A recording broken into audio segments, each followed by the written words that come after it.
নমস্কার বন্ধুরা, শস্যবস্ত্র রান্নাঘরের পক্ষ থেকে আপনাদের সবাইকে জানাই স্বাগত। কুমড়োর ফুলের বড়া কম বেশি আপনারা বাড়িতে সবাই বানিয়ে সবাই খেয়ে থাকেন, কিন্তু আমি যেভাবে বানালাম এই পদ্ধতি থেকে বানিয়ে দেখবেন, খেতে অসাধারণ লাগে। কুমড়োর ফুলের সিজন এখন, সবসময় কুমড়োর ফুল পাওয়া যায় কম বেশি, কিন্তু এখন বেশি পাওয়া যায়। কুমড়োর ফুলগুলো নিয়ে নিয়েছি, পিছন থেকে এটাকে ভেঙে বের করে নেব। এভাবে ভাঙলে এটা বেরিয়ে যাবে, চাকু কিংবা বটির দরকার হয় না। খুব ভালোভাবে এটাকে কেটে বের করে নিতে হবে, এর ভিতরে অনেক সময় পোকা থাকে।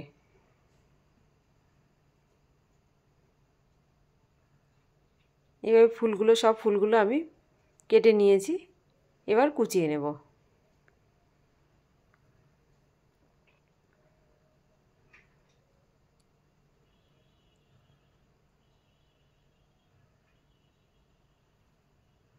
সবগুলো কুচিয়ে নিয়েছি হাতের মধ্যে, এবার এটাকে মিহি করে কুচিয়ে নেব।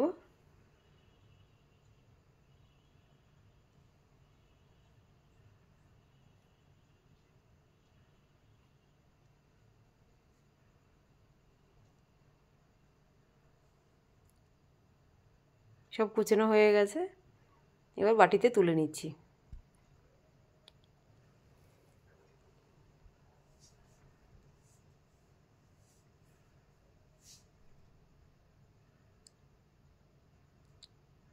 এবার আগে থেকেই পেঁয়াজ কুচি করে কেটে রেখেছিলাম, দিয়ে দিচ্ছি পেঁয়াজ কুচি।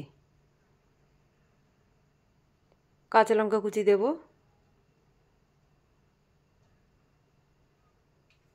কুচানো ধনেপাতা দিল,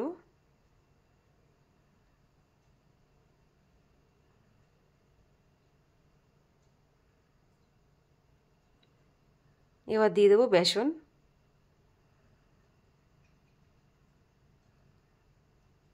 এখানে আমি 2 চামচ বেসন দিলাম,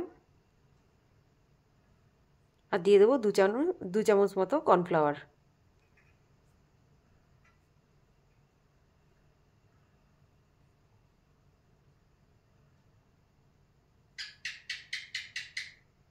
একটু হলুদ গুঁড়ো দিলাম, একটু কালো জিরে দেবো। এবার খুব ভালোভাবে হাত দিয়ে এটা মেখে নেব। কোনো রকম জল দিতে হবে না, এমনিতেই এটা নরম হয়ে যাবে।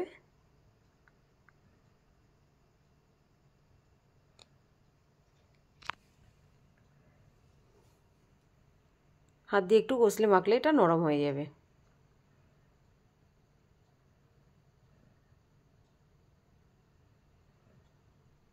গ্যাসে কড়াই বসিয়ে দিয়েছি, কড়াই গরম হয়ে গেছে, দিয়ে দিচ্ছি সাদা তেল। এবার এগুলো গোল গোল করে তেলে ছেড়ে দিলাম।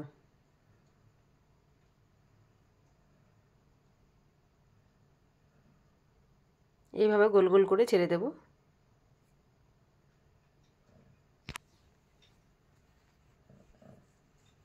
এগুলো যখন ভাজবো তখন গ্যাসের ফ্লেমটা একদম লো করে দেবো। হাই ফ্লেমে ভাজলে এগুলো ভিতর থেকে কাঁচা থেকে যাবে, কিন্তু উপর থেকে লাল লাল হয়ে যাবে। আর যদি লো ফ্লেমে ভাজি তাহলে খেতে ক্রিস্পি হবে, খেতেও ভালো লাগবে, আর ভেতরে সব কিছু সেদ্ধ হয়ে যাবে।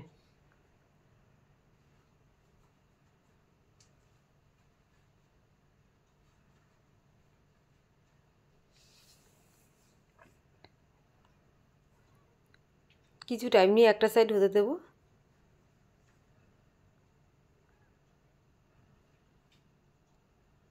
একটা সাইড খুব ভালোভাবে হয়ে গেছে,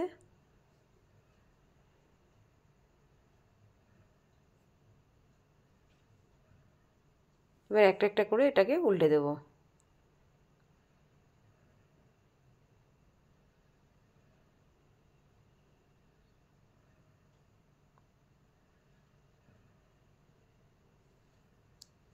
এভাবে সব বড়াগুলো উল্টে দিচ্ছি।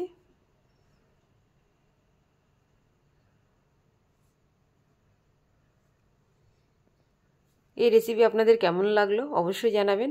যদি ভালো লাগে একটি লাইক এবং সাবস্ক্রাইব করে দেবেন।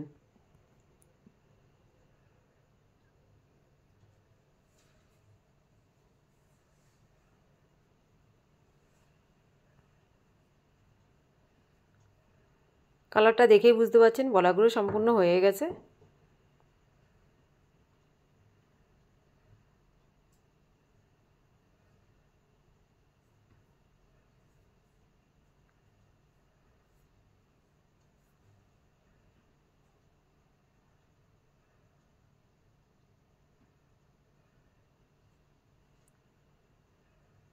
দুটো সাইড খুব ভালোভাবে বড়া হয়ে গেছে, এবার আমি প্লেটে তুলে নেব।